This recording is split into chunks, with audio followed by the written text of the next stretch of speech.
Hello everyone, my name is AZZATRU, how are you, and welcome to another Star Wars video of mine. And this is going to be quite a bit different to what I usually do in terms of content. I'm just going to be rambling.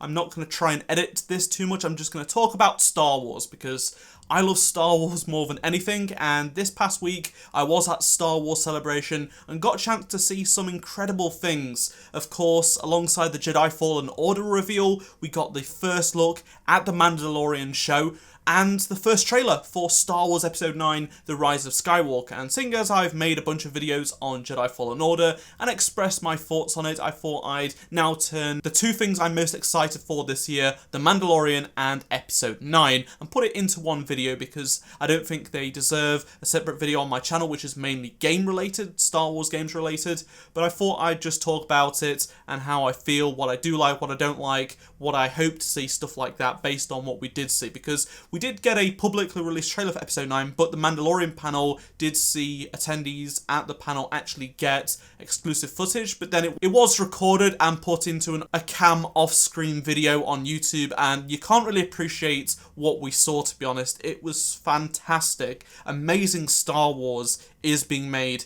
for the Mandalorian show, and I'm going to start with the Mandalorian, actually, over Episode 9, because you know, it's very, very exciting. I was only a few rows back from the front. I was so lucky. Doug Chang, the guy that did all the art for the prequels, was literally sat a row behind me. He's now still working at Lucasfilm on, you know, stuff like Galaxy's Edge, Jedi Fallen Order, things like that. And we also had all the Mandalorian mercs, a huge, like, cosplay community sat behind us as well. It was absolutely fantastic. So the behind-the-scenes sizzle reel was pretty cool, but I was kind of let down by the lack of action. I really wanted a bit more action to it, and I was like, if this is all the footage we're going to get, I'm kind of disappointed, because it was a great look, taking a look at different sets and, you know, what we could expect. So we did see a lot of changes to the armour of the Mandalorian, so I'd assume the leak is true that over the course of the series, the armour does develop, and it's not just changes in design as they was filming. We also got some incredible concept art shown. Some of it looks fantastic and very close to the Ralph McQuarrie look. I think the style they've gone for the Mandalorian in terms of setting and tone is really good. It's so vastly different, but so yet close and familiar to Star Wars. But then they did drop a bombshell and gave us extended footage, which was like 7 or so minutes of uncut episode footage, and it was absolutely amazing. It was Star Wars perfection, and I think this show is really going to be something that us Star Wars fans are going to absolutely love. It didn't show too much, and the action was pretty low. It was more sort of just about dialogue, trying to set the scene, sort of give us an idea of what we can expect for the desire, what the Mandalorian wants to do, and it was very good. It felt very fitting and suited the post-Return of the Jedi era, as well as a little bit of that Force Awakens vibe. And then at the end of the uncut footage, they did give some extra footage at the end, showing a bunch of different clips, a lot of action pieces which look absolutely phenomenal. And some of my highlights would be the incinerator troopers. They look fantastic, doing all kinds of great work. Of course, the Empire is no longer the Empire, and it's just remnants off in different parts of the Outer Rim. We also had a Stormtrooper helmet being smashed by the butt of the Mandalorian's weapon, which is just so cool. This is not something we've seen in live-action Star Wars material before, at least that's canon as far as I can remember, and it just looks phenomenal.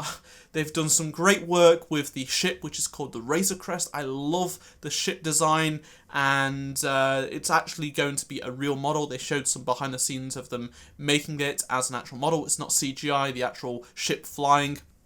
It looks great that they're using old techniques to create this new generation of Star Wars, which obviously fits in very well with the original trilogy and the sequel trilogy. And of course, that armour of the Mandalorian is just fantastic. I love the chrome look. I was expecting something more colourful when they first announced the Mandalorian with that image, and to be honest, I was kind of disappointed. I was like, wait, why is he like mainly brown? He's got a bit of chrome. Like, that's kind of boring. I was expecting like more colour, you know, some blue or some green, not necessarily like Boba Fett, but something a bit more bright. But I've really come to love this design over time, and it looks phenomenal when it's working in action, when it's just, you know, slow movements. I really do like the look of it. So there's my thoughts on The Mandalorian. I'm really excited for November 12th. That is when Disney Plus is launching with this as a launch title for the service. And I never have actually subscribed to a video service before, like Netflix or Amazon Prime Video. But I'm actually going to get this just for The Mandalorian because I cannot wait for this show. It's just great Star Wars, that's all I can say from the early footage we've seen. I just really hope they release that online very soon for all of you to watch it because, like I've said, it just doesn't do it justice when it's recorded off screen and it just doesn't at all. Now let's talk about Episode 9, The Rise of Skywalker. And for me, this is the most anticipated Star Wars thing I've ever had, I would say. It's just going to be absolutely phenomenal, I hope. You know, it was the first time I saw a trailer for a Star Wars film with a group of Star Wars fans. I was at the Star Wars show stage, and there has to be thousands of people. I was sort of in the middle, and I was just trying to capture this one screen or two screens that was sort of like on the side, and I got to see it, and it was just amazing. Having the fan reaction there, I can't even imagine what it was like to be in the actual arena for the actual panel where the cast were there and JJ and Kathleen Kennedy were, because it was just amazing at the Star Wars show stage inside the exhibition hall. Let's start with that title because I really like the name. A lot of people have been saying they're not sure about it, but I'm just very happy that Skywalker is finally in a title for a Star Wars film. I think that is what it should have been. The last film of the Skywalker saga should have had Skywalker in the name, and there we have it, The Rise of Skywalker. I think it can mean many different things, and I'm not going to speculate on it because I could be here all day discussing it, but I really hope it's very meaningful when the film comes out, when we get to see it. And I can't go any further without discussing Palpatine. Is he back somehow? We just don't know. I'm not convinced he's back in sort of like a living form, possibly like a Sith ghost or something like that. I don't want to delve into scenarios or speculation because there is so many. We have no idea. You know, I doubt they're going to retcon Operation Cinder, the Battlefront 2 campaign and stuff like that. It will just get really messy.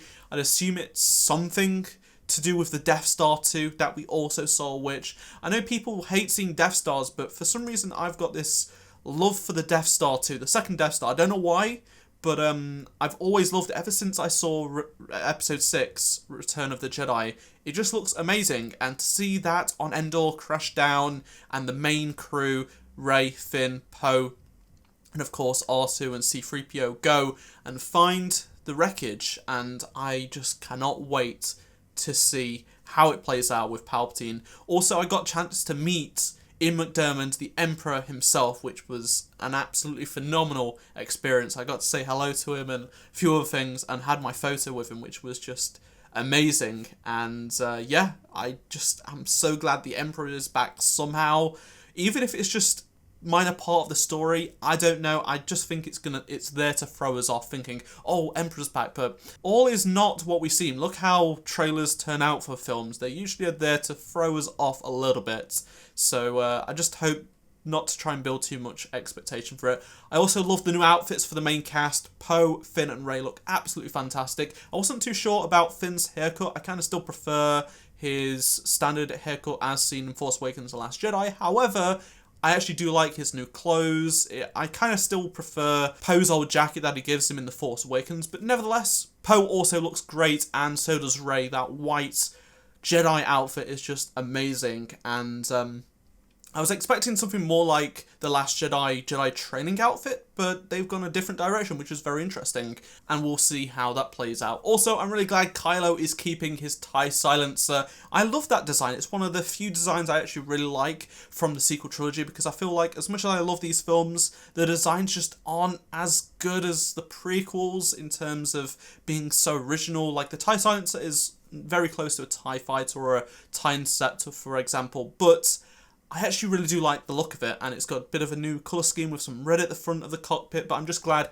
he's using it. They're not just making a brand new ship up just for the sake of it, but I am excited to see that. Also, I'm glad his helmet is back. I prefer Kylo with the helmet, and the fact it has, like, it's been etched in red, it's been put together with red, that is just really, really cool.